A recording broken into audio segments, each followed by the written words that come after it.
Pak Adin aktif, bahkan yang gugat Pancasila nggak sesuai dengan Islam. Orang yang mengkritik pemerintah itu dituduh radikal. Yang dukung pemerintah disebut komunis. Nggak berhenti-berhenti nih Mbak. Iya.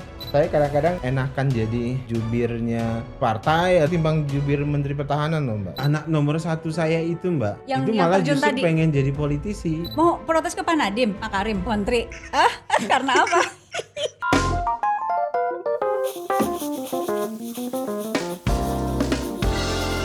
Sensasi baru, nikmati waktu.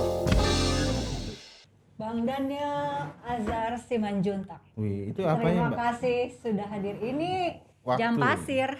Waktu kita cuma 1 jam, selesai jam. nggak selesai dikumpulin. Oh, itu tugas saya Mbak, dosen. Oh iya, tugas apa? Sebagai dosen saya suka begitu kan, Gitu. kumpul nggak? Bang izin buka ya. Iya, Kita oke. kita jauh-jauhan. Iya. Gimana Hai. Bang?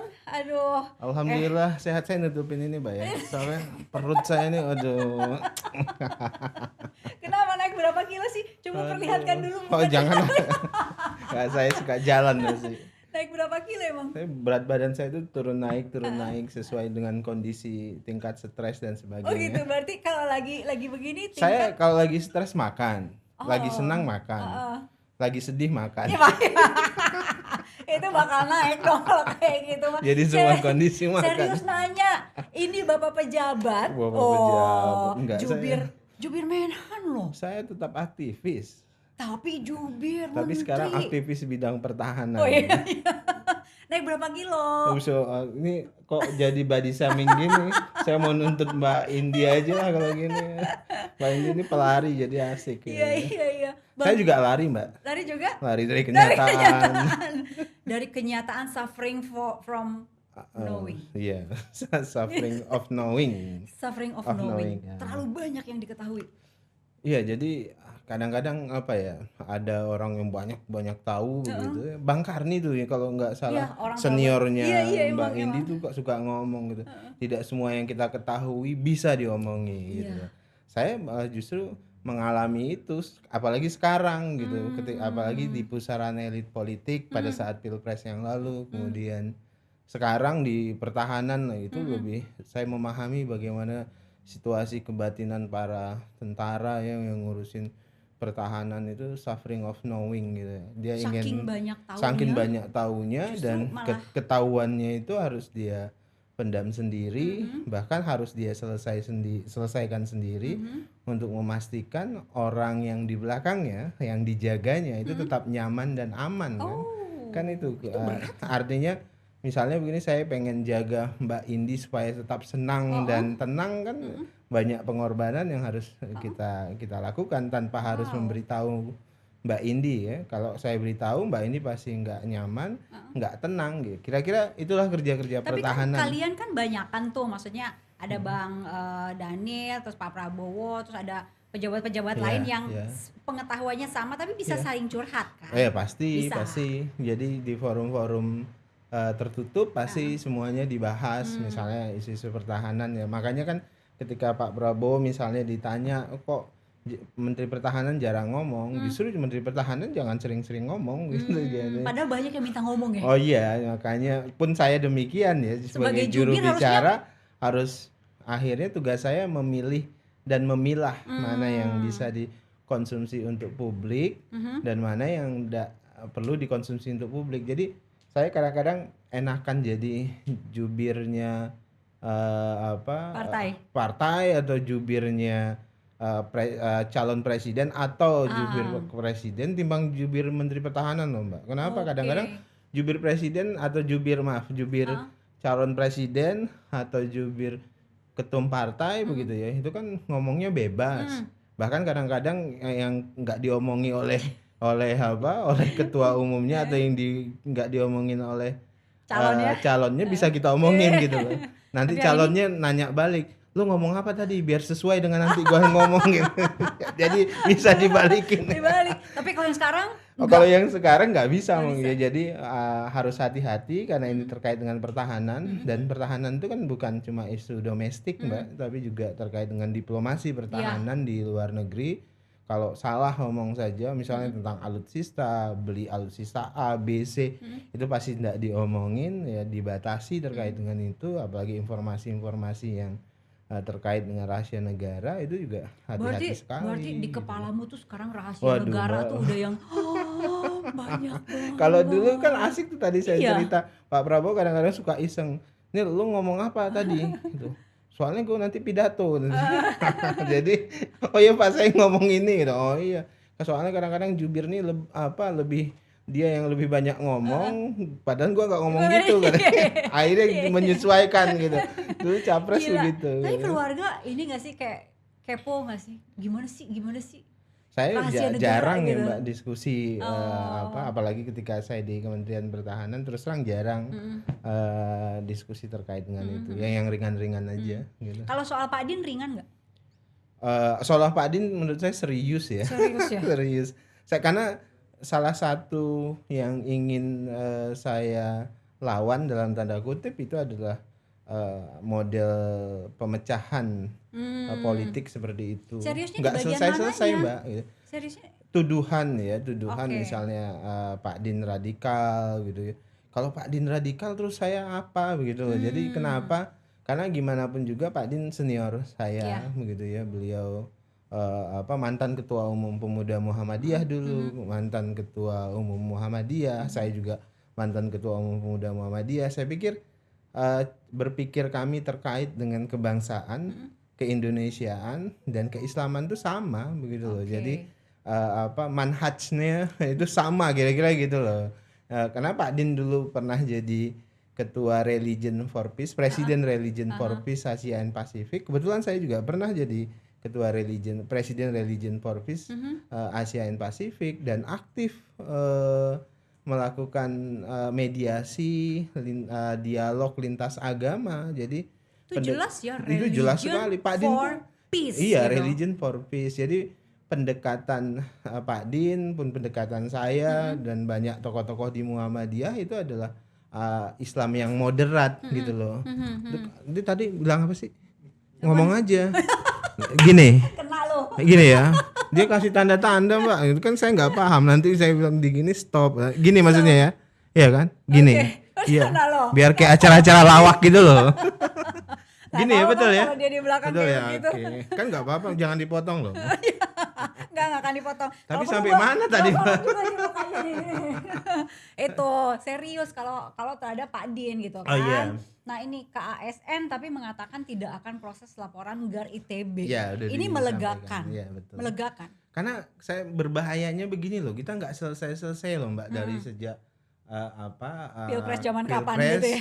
Bahkan kan Pak Din kan pernah jadi utusan khusus Pak Jokowi ya, presiden. Beliau nggak pernah kritik presiden pada saat itu karena beliau di dalam. Justru saya yang paling keras di luar kan, karena saya di luar, Iya. posisi saya baik ketua umum pemuda Muhammadiyah. Jangan lupa saya dulu ASN. Iya. Iya Sama dengan juga. Pak Din. Saya ASN, saya dosen di salah satu perguruan tinggi negeri. Aha. Ya dosen, saya kritik Pak Jokowi keras sekali. Tapi sama ada juga yang nuduh saya radikal gitu loh. Nah sekarang Pak Din di luar pemerintahan, saya di dalam pemerintahan. Saya melihat tugas Pak Din ya sama begitu loh. Jadi kalau di luar ya tugasnya jadi watchdog, Iya. teriakin kami yang di dalam, yang di dalam kerja gitu. Nah, tapi jangan kemudian melabeling gitu ya, labeling yang mengkritik sebagai radikal atau yang mengkritik nanti dituduh komunis atau apa begitu. Jadi jangan sampai begitu. Ini Pak Din itu status ASN-nya karena sebagai dosen. Dosen Kan sama. Betul. Dosen itu punya kebebasan mimbar. Iya. Jadi kalau kemudian dosen tidak diberikan kebebasan mimbar, ya kita kehilangan ruang akademik. Justru saya menolak keras kalau kemudian dosen ASN itu kemudian dilarang untuk mengkritik pemerintah. Justru privilege yang dimiliki oleh dosen itu dia punya kebebasan mimbar, Mbak. Iya. Kenapa saya mau jadi ASN dulu?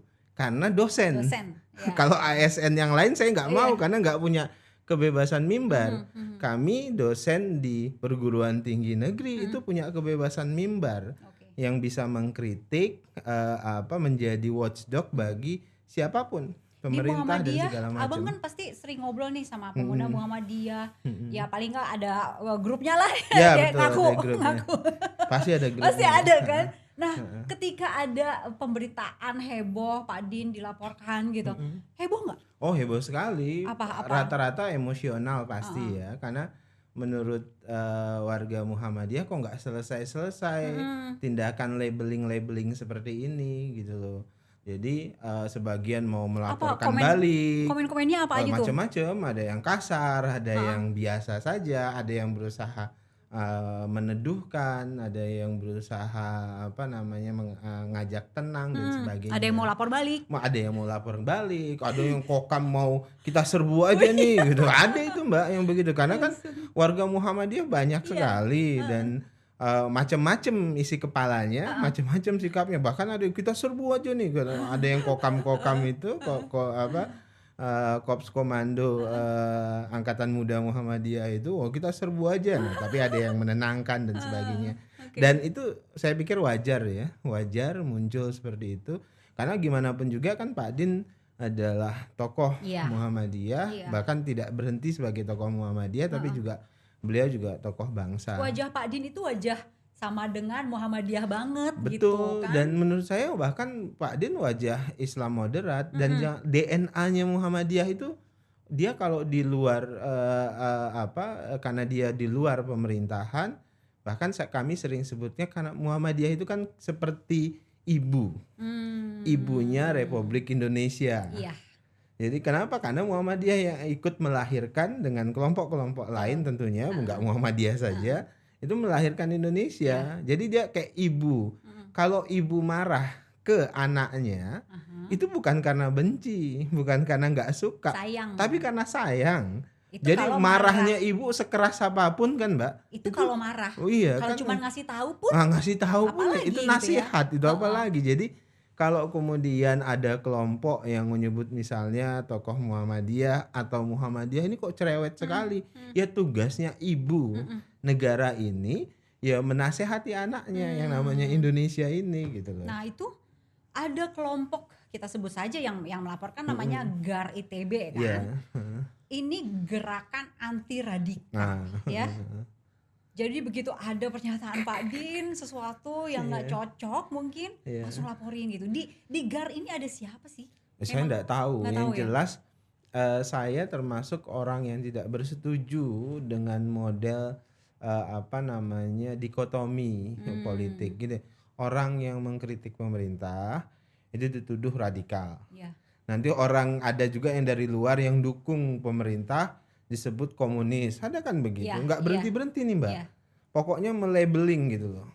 Akhirnya kita dipecah belah sengaja seolah-olah ya dikotomi antara Islam garis keras, kemudian komunis, nanti ada Islam yang disebut oportunis lah macam-macam gitu. Jadi menurut saya stoplah laku dan perilaku seperti ini gitu.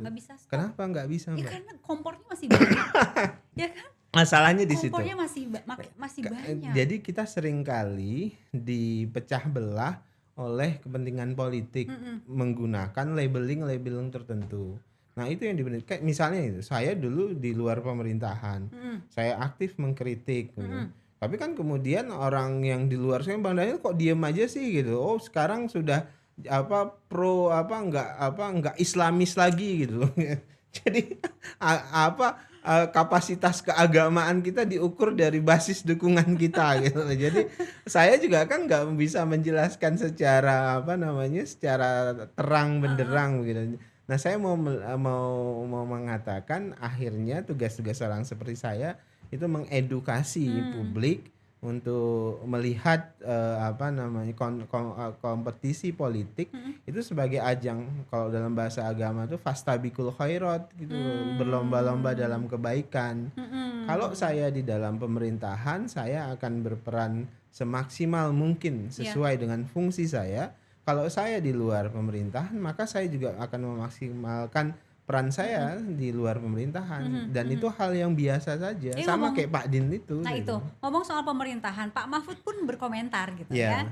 Pak Mahfud itu mengatakan juga bahwa pemerintah tidak pernah menganggap Pak Din Samsudin radikal atau penganut radikalisme. Pak Din itu pengusung ini kan moderasi agama, wasatiyah, yang juga diusung oleh pemerintah. Dia juga penguat sikap Muhammadiyah bahwa Indonesia adalah Darul Ahdi Wasyahadah, ya beliau kritis dan bukan radikalis. Itu pernyataan Pak Mahfud yang juga adalah Menko. Gitu. Jadi apa tuduhan ini salah alamat apa gimana ya? Iya salah alamat ya? begitu loh, kayak lagunya Ayu Ting Ting ya, Ayu Ting Ting ya, nggak jadi nikah ya Ayu Ting Ting Pak ya. Aduh nggak tahu, kita ngomongin Ayu Ting Ting aja apa ya? Iya nggak di tema aja yuk Ayu Ting Ting lebih wasatiyah juga dia. Tapi itu gibah, orangnya nggak ada soalnya. Ini ngomongin Pak Din gibah loh. Tapi kan ada wakilnya. Iya. Jadi iya betul, Pak Din aktif, bahkan yang mencetuskan ide Darul Ahdi Wasyahadah dalam konsepsi Muhammadiyah. Darul Ahdi Wasyahadah itu adalah terkait dengan fungsi Pancasila. Jadi Darul Ahdi itu kesepakatan bersama. Wasyahadah sekarang momentumnya pembuktian. Jadi Pancasila itu adalah kesepakatan bersama, tidak perlu diganggu gugat lagi karena sudah final. Itu kesepakatan kesepakatan kita sebagai bangsa dan negara. Nah, sekarang momentum wasyahadah, pembuktian. Jadi nggak usah lagi gugat ini Pancasila nggak sesuai dengan Islam, ini nggak sesuai dengan Kristen, nggak sesuai macam-macam. Ini sekarang momentumnya membuktikan bahwasannya Pancasila itu bisa menjadi prinsip bersama hidup. Harusnya gitu dan ya, kemudian bisa menghadirkan kesejahteraan, kemudian bisa mengurangi kemiskinan, kemudian bisa membuat bangsa ini semakin cerdas dan makmur. Jadi sebetulnya lengkap ya di betul, dalam Pancasila itu nggak bertentangan dengan Islam. Tapi ketika sudah ada orang posting foto fotonya terus kemudian sebelahnya Pancasila, aku Pancasila, kesannya lu enggak. Sebenarnya gini loh Mbak, yang paling berbahaya di dunia ini kan ekstremis. Baik itu ekstremis agama maupun ekstremis nasional atau ekstremis sekuler atau ekstremis yang berlebihan tuh dalam Islam. Jadi pun nggak ada yang bagus dangdut gitu. sedang-sedang aja. Nah sedang-sedang gitu ya. aja gitu loh. Itu lagu siapa? Aku Kita nih penggemar dangdut loh Mbak. Kayaknya begitu, ini kita ngomongin dangdut aja. Ini Pak JK nih, Din Samsudin mengkritik sebagai akademisi, betul ya? Betul. Ya contohnya Pak JK. Pak JK sebagai sebagai wakil presiden kan nggak mungkin kritik presidennya pada saat itu. Pernah nggak Mbak dengar Pak JK mengkritik Pak Jokowi atau Pak SBY pada saat itu? Bahkan bekerja sama, bekerja keras dengan Pak Jokowi maupun Pak SBY. Sekarang coba apa yang dilakukan oleh Pak JK? Ngasih masukan juga kan? Iya, mengkritik kan, mengkritik Pak Jokowi, mengkritik pemerintahan. Itu beliau lakukan gitu loh. Jadi ini pesan pentingnya melalui podcastnya Mbak Indi ini adalah 1 jam 1000 pesan. Makanya biasa aja. Jadi semua orang itu melihat memainkan perannya sesuai di mana posisi dia berada. Pak JK, wah sekarang kan kritik rajin beliau kan. Dulu kan Pak JK juga diam saja dan bekerja kan. Betul. Jadi kalau pesannya juga ke mereka-mereka yang sekarang di pemerintahan, termasuk saya tentu, pesannya ke saya, ya kalau jadi pembuat kebijakan, policy maker, ya harus siap dimaki, harus siap disalah-salahin, harus legowo gitu loh Mbak, harus besar hati. Kalau Mbak Indi lihat Instagram saya, ya kemudian Twitter saya, Facebook saya, isinya tuh makian semuanya Pak. Oh enak ya Daniel sekarang duduk empuk gitu loh. Oh Daniel sekarang sudah makin gendut. Itu pokoknya buat body shaming jelek aja. Oh enak ya, dan sampai kita upload anak kita pun yang muncul ledekan segala macam loh. Kalau nggak kuat Mbak, pilihannya nggak usah di pemerintahan. Pilihannya tentu di luar pemerintahan. Ya sudah. Kalau orang di luar pemerintahan kan enak Mbak. Saya dulu ketika jadi dosen, pokoknya apapun yang dilakukan pemerintah bisa saya salah-salahin gitu loh. Kan sekarang itu enaknya. Dosen, kan? Sekarang masih dosen tapi tetap. Ada label yang lain. Tapi ada label yang lain. Jadi kira-kira kalau matinya itu saya tetap sebagai dosen lah. Oh baik, gitu. Baik. Tapi abang kan deket banget sama Pak Din ya? Iya, karena beliau ya senior waktu saya. Waktu ada pelaporan itu, komentar Pak Din apa? Ya, Pak Din tentu santai aja. Pak Din Serius? tipologinya kan orang yang biasa dimaki juga gitu ya, dan Santai atau sudah enggak? Kok gue terlatih. dilaporin Enggak, apa beliau apa biasa gitu? aja, Bisa. biasa aja. Kemudian ya tentu teman-temannya, adik-adiknya yang Mm-mm. kemudian marah ya dan kecewa karena Mm-mm. labeling terhadap Din Samsudin kan tuh artinya juga melabelin saya misalnya, itu Hmm. melabelin warga Muhammadiyah dan pimpinan Muhammadiyah secara Mhm. keseluruhan. Mhm. Karena tadi saya sebut fikrohnya, cara berpikir Pak Din, manhaj pemikiran keislaman Pak Din itu pasti sama dengan Mhm. saya, Mhm. pasti sama dengan tokoh-tokoh Muhammadiyah yang lain.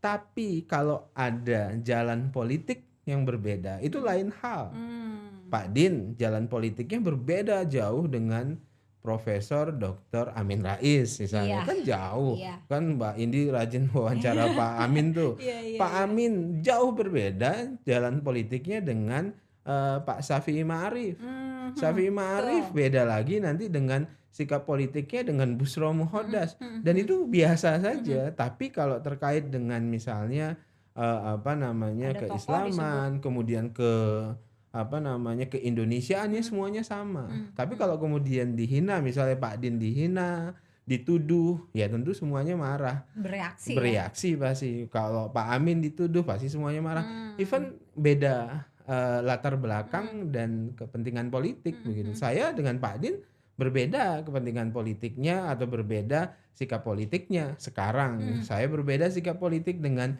Pak Amin, saya berbeda sikap politiknya dengan Pak Haidar atau dengan Pak Syafi'i. Tapi biasa saja. Tapi ketika ada Pak Din Samsudin, seorang tokoh Muhammadiyah, kemudian dituduh radikal, umat kan kalau tadi kita sudah bicara soal WhatsApp group ini, umat di Muhammadiyah secara keseluruhan gitu, ada rasa tersinggung. Ya tersinggung sekali gitu loh. Artinya menyinggung, menuduh Din Samsudin radikal, walaupun sudah diklarifikasi oleh GAR, katanya kami nggak menuduh radikal Tapi lebih segala ke macam, etika tapi etika gitu. itu pun menurut saya bermasalah begitu ya, karena tadi nggak memahami kebebasan mimbar sebagai ASN yang dosen. Itu warga Muhammadiyah marah, kecewa begitu. Bukan hanya kalau dituduhkan ke Pak Din, mungkin kalau dituduhkan ke saya juga mereka marah. Kalau dituduhkan ke Pak Amin mereka marah, ke Pak Haidar juga mereka marah. Jadi wajar kan, ini namanya jamaah Mbak. Dalam satu jam'iyah, jamaah dalam satu organisasi ya. Pasti punya istilah dalam agama supaya saya kelihatan ustadz Mbak. Takliful qulub, ada ikatan hati gitu loh. Masih ada ini jenggotnya. Jadi ada ikatan hati. Jadi kalau kemudian satu dituduh, disakiti, pasti yang lain juga bereaksi. Nah, itulah kelebihan orang rencana berjamaah. Apa kemarin itu reaksinya tuh rencana? Misalnya ada dari Jawa Timur, pemuda Muhammadiyah Jawa Timur mau melaporkan balik. Ya, ada yang sudah melakukan pelaporan. Saya belum cek kalau itu. Ada kemudian yang menggelar apel. Serius? Iya, anak Jawa Tengah itu mereka itu? betul. Jadi ekspresi kemarahan tuh ya mereka ungkapkan dengan cara masing-masing. Tapi yang jelas pesan dari saya dan banyak tokoh-tokoh Muhammadiyah lainnya ya tetap harus sesuai dengan koridor hukum. Karena Muhammadiyah itu ya warga Muhammadiyah sebagian besar tidak punya watak mengedepankan kekerasan atau mendepan cara-cara yang di luar koridor hukum. Koridor hukum melaporkan balik kan koridor tentu hukum. Ya betul, tadi saya bilang ada yang apel, ada bahkan ada kan di WhatsApp kita lawan saja, kita datangi ya, itu kan itu bentuk-bentuk intimidasi yang tidak mungkin dilakukan oleh warga Muhammadiyah dan pasti tidak direstui oleh Pak Din, pasti tidak direstui oleh tokoh-tokoh Muhammadiyah yang lain. Itu kan Pak JK aja, ini mungkin ada slide berikutnya, Pak JK aja mengatakan kalau untuk bertanya saja ya kan tidak bisa, apalagi mengkritik gitu. Ada sampai kayak gitu. Ya atau itu tadi yang saya bilang, Pak JK aja kan kritik begitu. Padahal Pak JK pernah jadi wapres, tentu beliau tahu bagaimana Pak Jokowi pernah jadi wapres Pak SBY gitu. Jadi sekarang kalau Pak JK berakrobasi dengan kritik ya itu wajar saja. Kalau saya ya dengarkan saja. Ya dengarkan, kalau kemudian kritiknya itu benar ya kita perbaiki. Kan enaknya yang di luar pemerintah itu Pak, itu aja ngomong saja terus kritik dan itu fungsinya. Mbak Indi sebagai wartawan juga bebas ngomong apapun gitu. Iya. Yang jelas kalau jadi eksekutif jangan baper. Jangan bawa perasaan begitu Itu loh. sekarang itu nggak tahu bener nggak yang dirasakan oleh orang-orang bahwa untuk kan Pak Jokowi ini mengatakan kritiklah pemerintah gitu kan. Tapi ada rasa takut juga gitu di masyarakat ketika mau mengkritik atau menuliskan sesuatu nanti ada yang laporkan urusan ke polisi gitu. Orang yang memaki saya misalnya menuduh macam-macam pun demikian kalau Mbak Indi lihat yang menuduh Prabowo macam-macam, bahwa Prabowo pelanggar inilah melakukan ini kan banyak sekali. Tapi tidak satu pun yang dilaporkan oleh Prabowo Subianto atau anak buahnya Prabowo. Kenapa Pak Prabowo melarang? Bisa kan Iya, sebetulnya bisa. dikendalikan. Dan selama ini kan misalnya Pak Prabowo dituduh, oh ini Prabowo nanti diktator, ini Prabowo orang yang faktanya Pak Prabowo tidak pernah melaporkan siapapun. Anak buah Pak Prabowo tidak pernah melaporkan siapapun. Ya. Pendukung juga tidak pernah melaporkan. Saya nggak tahu ya, tapi yang jelas saya nggak pernah dengar. Tapi kalau ada ya saya nggak tahu. Yang jelas Pak Prabowo tidak pernah mengizinkan siapapun melaporkan terkait dengan penghinaan terhadap beliau.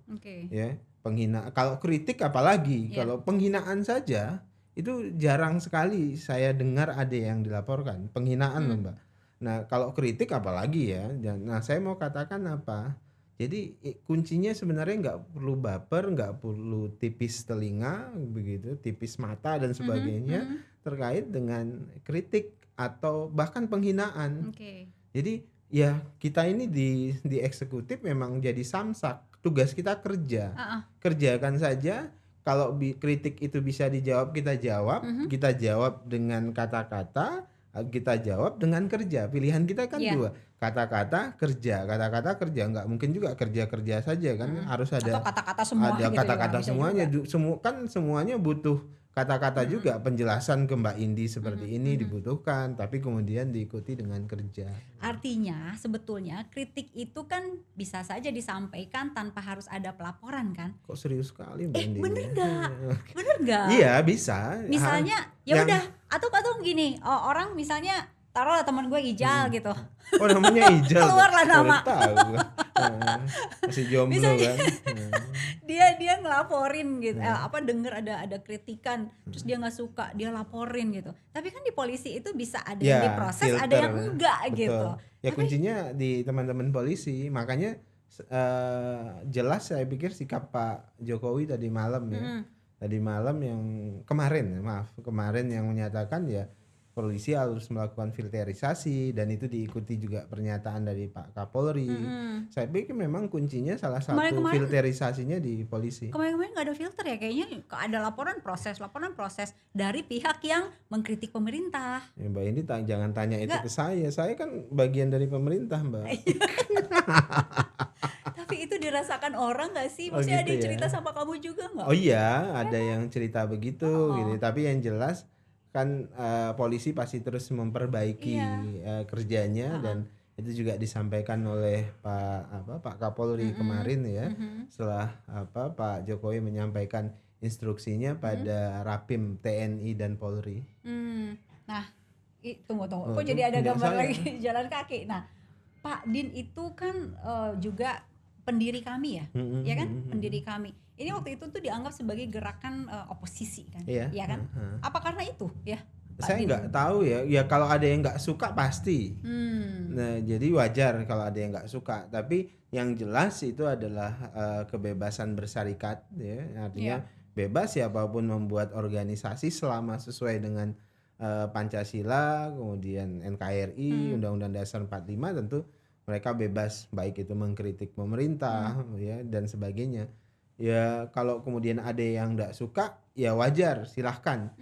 Kalau mau ikut berdebat juga silahkan, nggak ada yang disalahkan kan Mbak. Jadi misalnya muncul ada kontra kami misalnya, ada siapa begitu buat organisasi melakukan gerakan kontra ya silahkan saja selama tidak merusak tatanan keadaban politik kita, keadaban keindonesiaan kita dan lainnya. Saya pikir enggak ada Sebenarnya masalah. yang dibilang sama orang-orang yang katanya ya mau ngasih masukan, mau ngasih kritik, kok takut dilaporin gitu. Jadi akhirnya orang mau bicara, mau kritik juga mikir berapa puluh ribu kali gitu kan. Pertanyaannya kan gini juga Mbak, kan banyak juga yang mengkritik nggak ditangkap-tangkap. Iya. Ya kenapa? Kenapa? Karena mereka melakukan kritik dengan porsinya. Jadi artinya kalau saya dulu sebut begini, saya rajin mengkritik segala macam.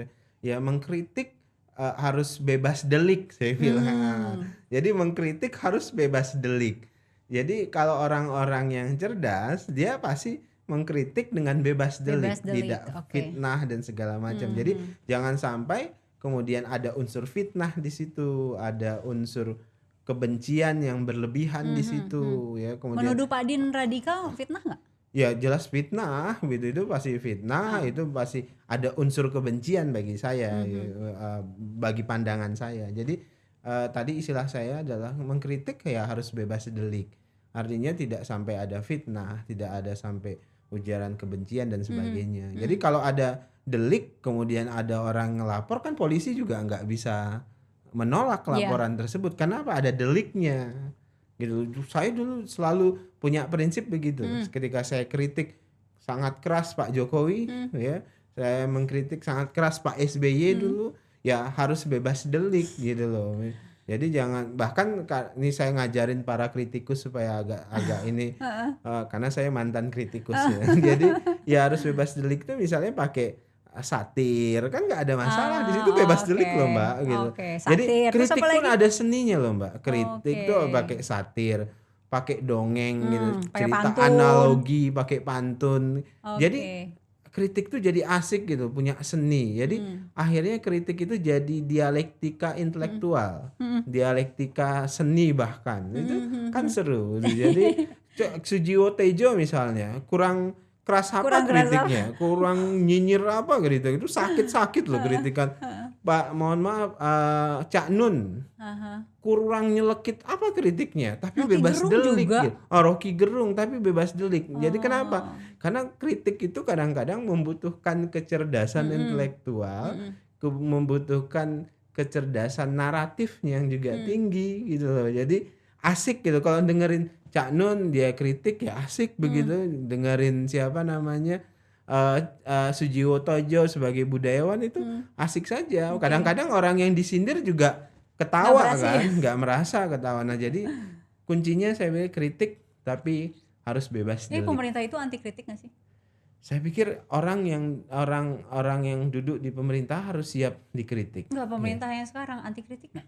Atau paling tidak orang-orang terbuka saya pikir. Saya terbuka buat kritik. Kami di Kementerian Pertahanan sangat terbuka dari kalau kementerian kritik. atau lembaga Nggak tahu Mbak, kalau yang lain saya nggak tahu. Mbak Curang, ini suka ini menjebak ya. Wartawan senior itu gitu loh. Pintar dia cari jebakan. Jadi saya tuh diajak ngobrol. Yang kameramen dengerin ya, dia cerita kemana-mana gitu. Tapi dia cari satu poin yang bisa ngejebak saya. Dan itu bisa jadi judul nanti di podcastnya. Sayangnya saya pengalaman cukup juga. Oh baiklah kalau begitu. Soalnya itu gitu ya, udah deh sekarang mah gak usah ngomong lah gitu. Udahlah takut gitu. Enggak. Kayak Saya gitu, pikir gitu. ngomong aja ya. Saya pikir semua tadi Khusus kuncinya. untuk Kementerian Pertahanan ngomong aja Oh gitu. ngomong aja silakan. aja. Saya sarankan kepada seluruh kritikus silahkan kritik. Tapi tadi harus bebas delik, harus cerdas, harus punya estetika tinggi juga ketika Susah banget ya mau berkritik. kritik. Asik ya. Iya memang susah Susah gitu loh. Makanya kalau enggak ya apa namanya? Saya nggak setuju juga misalnya kritik harus ada solusi ya. Ini kritik aja, nggak harus ada solusi. Urusan lu nyari gitu. Iya, kok enggak ngapain lu gua bayar kira-kira gitu. Kalau saya nggak akan pernah solusinya apa ya, enggak tugas saya solusinya kan kamu bayar pajak gitu. Jadi nggak ada masalah gitu. Jadi ya kritik itu memang tugasnya kritikus gitu. Ya lanjutkan lah. Nah gitu. itu ada nggak sih kayak obrolan antara Kementerian Pertahanan terus presiden terus Menko yang lain, ini ada kritik nih dari masyarakat kayak deh, udah yang ini kita proses, yang ini enggak, yang diproses ini enggak, kayak gitu enggak? Ada obrolan? Maksudnya diproses apa tuh? Ya diproses maksudnya ya udah sama polisi terusin. Oh enggak. Misalnya kami di Kementerian Pertahanan enggak pernah nggak pernah mendelikkan atau mengkriminalkan pengkritik, ya. Kecuali fitnah ya Mbak. Karena kalau fitnah kemudian itu berdampak buruk tentu karena nggak benar gitu. Nah, apalagi terkait dengan institusi, terkait dengan personal, ya itu pasti mau Itu tidak makanya mau ada nggak sih gitu. koordinasi antara Kementerian Pertahanan, Menko gitu untuk kayak bicara ini kritik pedes nih, ini bahaya, ini proses aja deh gitu, polisi gitu. Atau Tergantung isunya apa kan. Misalnya kalau dia terkait dengan pertahanan tentu adalah tanggung jawab Kementerian Pertahanan. Gitu Mbak. Jawabnya bagian pertahanan doang ya. Saya nggak mau ngomong yang lain. Oke. Nah ini ada ini lagi mungkin ya, ada slide yang lain lagi. Bang Daniel itu kalau misalnya aku lihat emang hampir jarang nih ngomong di media, jarang banget ya. Dilarang atau gimana? Enggak juga, saya semua Dibandingin dulu isu beda tentu. Jubir itu kan bukan harus bicara terus, justru tugasnya jubir adalah memilah dan memilih informasi yang perlu disampaikan kepada publik dan informasi yang tidak perlu disampaikan ke publik. Justru kan saya melihat karena saya jubir secara formal, maka saya harus membatasi diri saya untuk menyampaikan sesuatu gitu. Kecuali saya anggap itu perlu disampaikan terkait dengan Kementerian Pertahanan atau terkait dengan Menteri Pertahanan. Makanya justru keliru kalau ada jubir justru banyak ngomong. Kan juru bicara ya, tugasnya adalah bicara. Betul, tapi tidak bicara tentang semua hal. Bicara tentang tanggung jawab yang kita emban. Yang saya khawatir ketika kita jadi jubir kita nanggapin semua hal itu keliru. Jadi kenapa? Karena ada sesuatu yang kita bawa di belakang kita. Misalnya yang saya bawa adalah Menteri Pertahanan, nama baik Menteri Pertahanan, nama baik Kementerian Pertahanan. Jadi saya tidak mungkin bicara sembarangan karena saya etalasenya saya adalah sumber primer informasi yang ingin disampaikan kepada publik. Kalau kemudian saya menyampaikan sesuatu, maka kan publik menganggap itu adalah sumbernya dari Kementerian Pertahanan. Makanya saya selalu membatasi diri saya untuk mengeluarkan statement tertentu terkait dengan Pak Din. Saya bahkan berikan catatan ini pendapat pribadi saya. Gitu. Nah kemudian lebih banyak ya kehidupan yang ringan-ringan saja. Iya, aku lihat tuh di Instagram tuh, di Instagram abang itu, nanti mungkin bisa lihat salah satunya. Itu lebih banyak ngasih lihat lagi liburan. Betul. Sama anak-anak. Kemarin terakhir di Tangkahan Langkat. Itu harus ke sana Mbak, ke Tangkahan Langkat Sumatera Utara. Kenapa harus ke sana? Karena itu sungainya bagus. Cantik, gajahnya banyak, ya. Harimaunya juga ada. Nginep di sana asik gitu. Di mananya ini lagi kayak nyebrang sungai gitu kan? Iya kan? betul. Itu di Tangkahan Mbak. Di Tangkahan tuh di Langkat Sumatera Utara. Nyebrang sungai dan itu ini sungainya jernih sekali banget ya. Betul. Ini anak-anak berdua loncat. Betul ya, anak saya betul. Itu terus, asik. Itu di kafe. Iya, kafe saya punya kafe di Medan, Begawan Kupi namanya. Oke. Dan ini apa?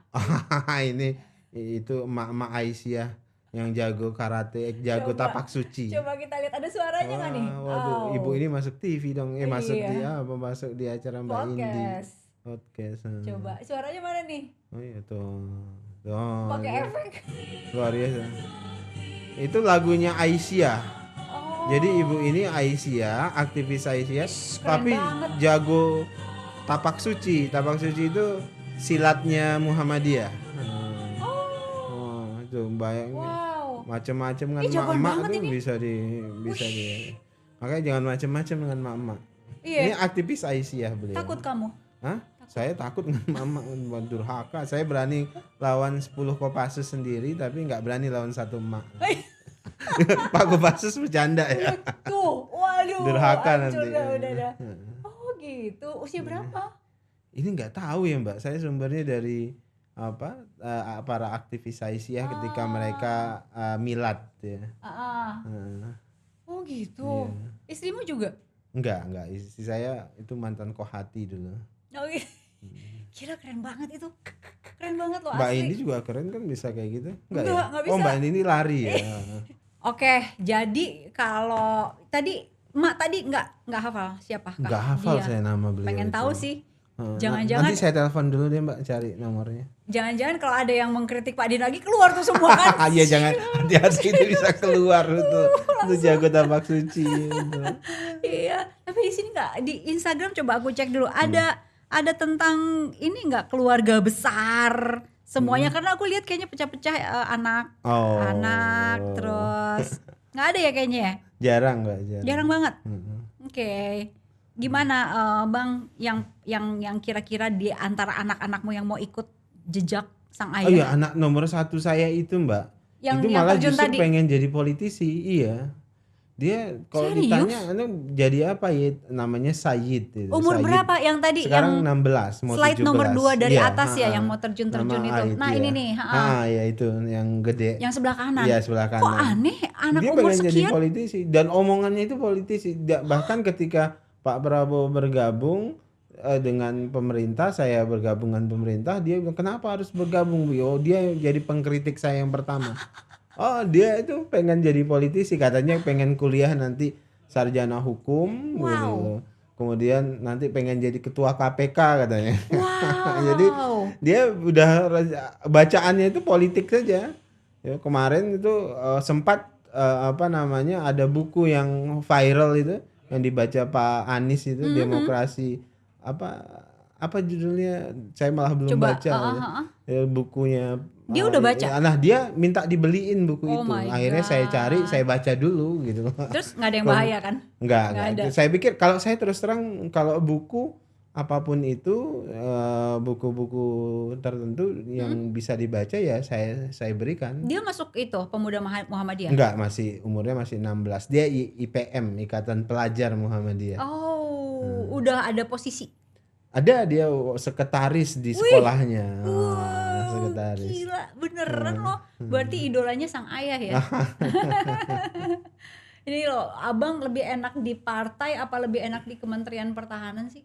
Tadi lebih enak di partai ya. Semuanya enak sih Mbak, tergantung tugasnya gitu. Jadi saya sih terbiasa dengan berusaha beradaptasi dengan semua lingkungan karena basic saya kan dosen Mbak. Saya dosen kan, orang juga pertama kali saya diminta Pak Prabowo jadi jubir Menteri Pertahanan, dia bilang si Daniel itu kan nggak ada latar belakang sebagai militer, nggak ada latar belakang belajar tentang kemiliteran dan pertahanan. Yang bicara banyak gitu? ada banyak yang bicara begitu, pengamat, kemudian juga netizen kan. Nah jawaban saya sederhana, ya betul saya nggak punya latar belakang pertahanan, ilmu kemiliteran. Latar belakang saya adalah ekonomi kebijakan publik, tapi yang perlu diingat adalah saya seorang pembelajar. Saya bilang, saya pembelajar, latar belakang saya dosen. Seorang pembelajar itu ditaruh dimanapun, dia akan berusaha belajar dengan cepat, belajar dengan cepat, beradaptasi dengan lingkungannya dengan cepat. Jadi saya hampir sudah setahun lebih 2 bulan ya kalau saya nggak keliru, itu sebagai jubir Pak Prabowo. Setiap hari kerjaan saya Mbak itu baca tentang kemiliteran, belajar tentang pertahanan dari semua buku. Jadi saya beliin banyak buku tentang militer, saya beli buku tentang pertahanan, saya diskusi dengan para senior militer dan pertahanan, dan setahun itu terus saya lakukan. Jadi seperti saya akhirnya seperti kuliah. Kenapa? Karena setahun lebih ini ya yang saya bicarakan dan yang saya tulis itu tentang pertahanan kan, saya tetap masih rutin nulis di media massa. Itu ya semuanya setahun ini saya tulis tentang pertahanan. Jadi saya ingin kumpulkan semua tulisan-tulisan saya yang setahun ini mungkin jadi buku tentang pertahanan. Jadi kuncinya saya juga selalu ingatkan banyak anak-anak muda yang kuncinya kita tuh harus jadi pembelajar. Jadi belajar itu tidak berhenti dan harus terus-menerus. Pertahanan di Indonesia saat ini mantap Bang? Atau ada, pasti nggak akan mau ngomong.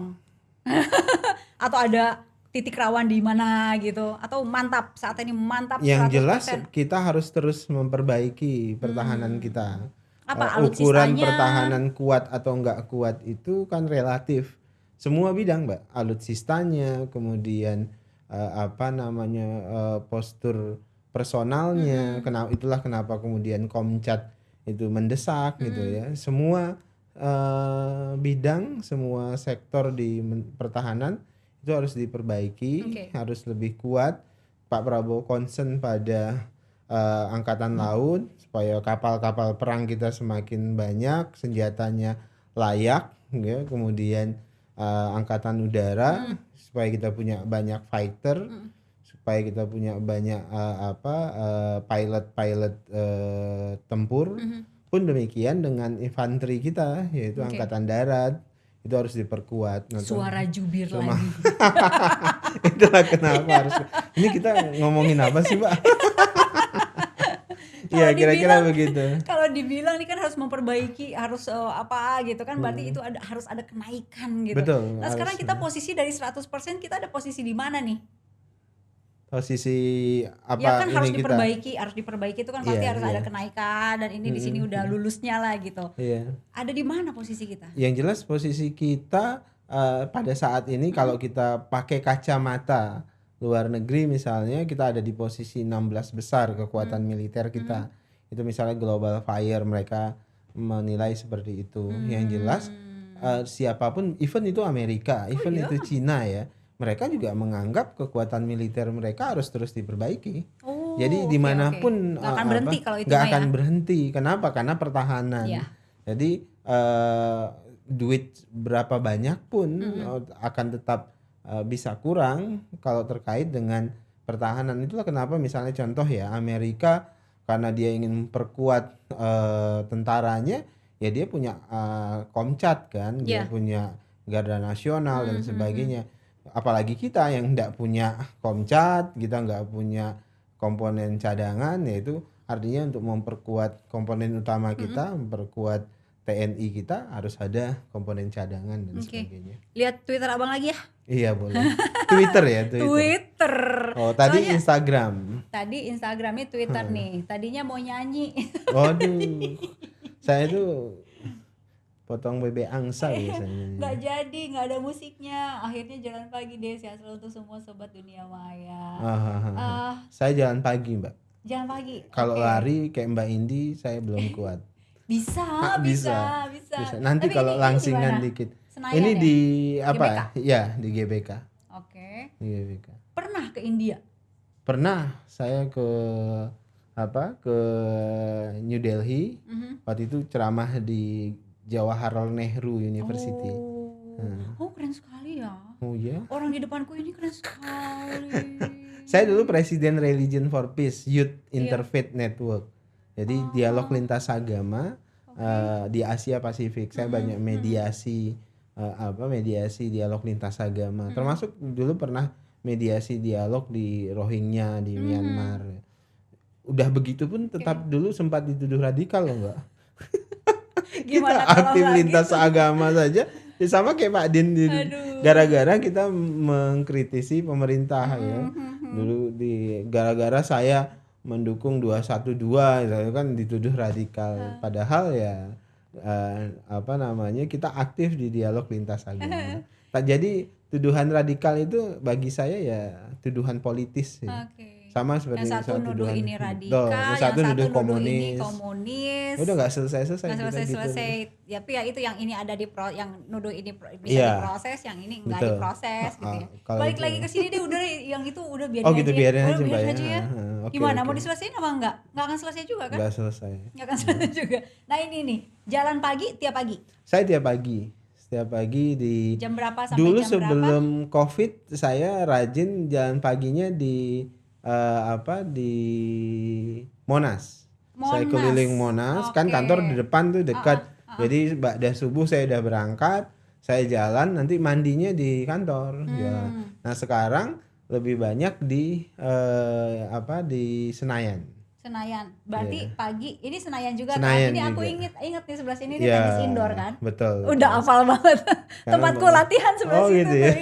Tenis ini pagi. Pagi Mbak, selalu ketemu. pagi. Sore ketemu sama aku. Oh, saya pagi.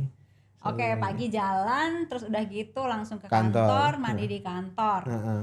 Terus lah sampai sore. Iya, gitu. sampai sore. Ngapain aja? Ya biasa diskusi, Pak Prabowo siapin materi dan macam-macam. Biasanya saya baru pulang kalau Pak Prabowo pulang. Jam? Pak Prabowo itu bisa sampai malam, Mbak. Malam tuh? Jadi malam jam 8, jam 9, kadang-kadang tergantung intensitas pekerjaan beliau. Dari situ pulang ke rumah, terus udah gitu ya istirahat bentar, subuh udah besok jalan lagi, gitu terus Mbak. Kadang kalau Sabtu Minggu saya banyak acara diundang masih sebelum Covid itu pasti Sabtu Minggu saya keluar kota karena banyak diundang, masih ceramah kan di warga Muhammadiyah di daerah itu masih saya jabani. Gitu. Abang itu kan berarti sama Pak Prabowo udah dibilang berapa tahun ya? Sudah 2 tahun. Yang sekarang sebagai jubir. Sebelumnya saya nggak kenal Pak Prabowo, Mbak. Kan di Gerindra sebagai nggak pernah, saya nggak pernah diparek, kan saya ASN. Saya justru ketika diminta Pak Prabowo dan Bang Sandi masih ASN waktu itu, akhirnya saya memutuskan untuk berhenti sebagai ASN, kemudian jadi koordinator jubir Prabowo Sandi pada saat itu. Dan saya belum masuk Gerindra. Oh itu belum ya? Dan saat itu kemudian jubir, kemudian takdir nyatakan kita belum menang. Kemudian saya diminta Pak Prabowo untuk melanjutkan tugas saya sebagai jubir, tapi jubir beliau Prabowo Subianto pada saat itu. Nah beliau juga minta saya juga ikut ke Gerindra. Pada saat itu saya pertimbangkan, saya diskusi dengan banyak teman-teman, akhirnya saya terima. Nah kemudian Pak Prabowo jadi menteri Pertahanan, Pak Prabowo masih ngajak saya ke Kementerian Pertahanan dengan tugas yang sama begitu. Jadi saya relatif bersama Pak Prabowo itu 2 tahun. Sebelumnya itu saya orang yang justru nggak kenal baik dengan Pak Prabowo. Kalau boleh ditanya, saya mirip-mirip kelompok-kelompok LSM, HAM. Aktivis. Ya, HAM yang nggak suka dengan Prabowo Subianto. Karena dianggap Prabowo Subianto itu orangnya kasar, Prabowo Subianto itu warisan Orde Baru dan sebagainya, tuduhan-tuduhan, fitnah-fitnah itu ya dialamatkan lah ke situ. Dan saya termasuk orang yang mengkonsumsi, memiliki pemikiran seperti itu. Mengkonsumsi. Tapi setelah saya kenal beliau, banyak diskusi dengan beliau, semua itu terkubur tuh Mbak. Jadi fakta yang selama ini dituduhkan atau rumor lah, bukan fakta, rumor yang dituduhkan ke Pak Prabowo itu tidak benar.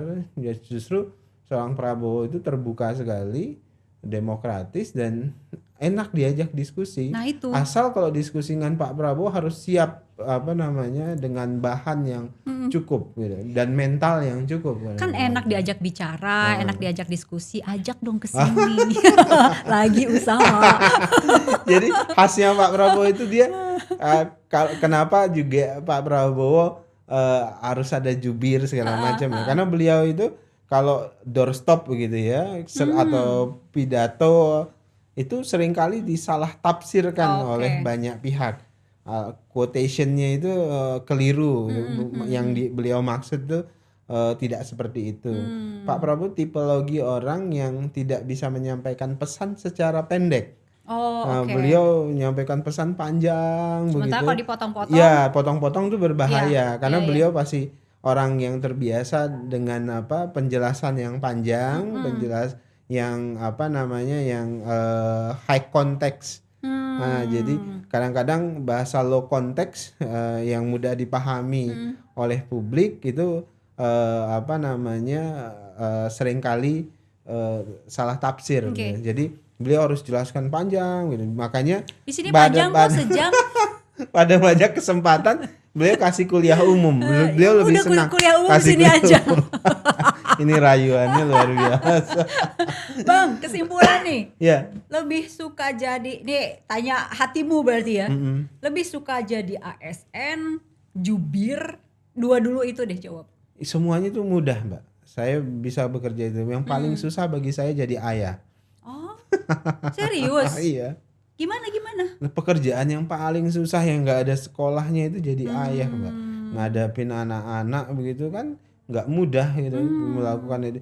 Jadi saya bisa berani rela gagal jadi jadi apapun gitu. Asal jangan gagal jadi ayah itu saja. Makanya kalau Mbak lihat di Instagram saya, status saya kan yang pertama saya selalu buat ayah penuh waktu. Ya, padahal di kantor dari pagi padahal sampai malam. Waktu. Karena penuh waktu itu kan bukan berarti selalu ada ya, tapi hadirlah buat mereka ketika mereka butuh. Bang, telepon dong. Telepon. Ayit. Oh, Ayit tuh. Gini, saya telepon Sayid. Oke. Oh, Sayid ya. Di sini Sayid. Nulisnya Ayit. Saya telepon. Itu panggilan kecil berarti ya. Ayit. Ayit yang pertama, yang kedua Begawan. Begawan Revolusi Anjar Simanjuntak. Namanya itu. Iya. Wow. Begawan Revolusi. Video call apa gimana nih? Video call Ini aja. saya video call. Yes. Kalau gitu kameranya ngarah ke sini dong. Yit, Abi lagi wawancara di podcastnya Mbak Indi. Tuh, ada Mbak Indi. Pengen tahu Ayit tuh. Kenal nggak? Di TV. Mbak Indi. Sayid, apa kabar? Hah? Oh, kabur. Abang lagi ngapain? Lagi rapat apa? Lagi rapat IPM Mbak Indi. Wow. Nih Mbak Indi pengen wawancara Ayit, mau tanya. Tuh, dengarin tuh. Saya boleh nih. Pinjam ya. Satu pertanyaan aja. Sayid, ayah itu ayah yang gimana sih menurut kamu? Baik, galak atau gimana? Awasit. Campur aduk tuh gimana maksudnya coba? Galaknya ada, lucunya ada, tegasnya ada, semuanya ada deh. Potong uang jajan. Galak.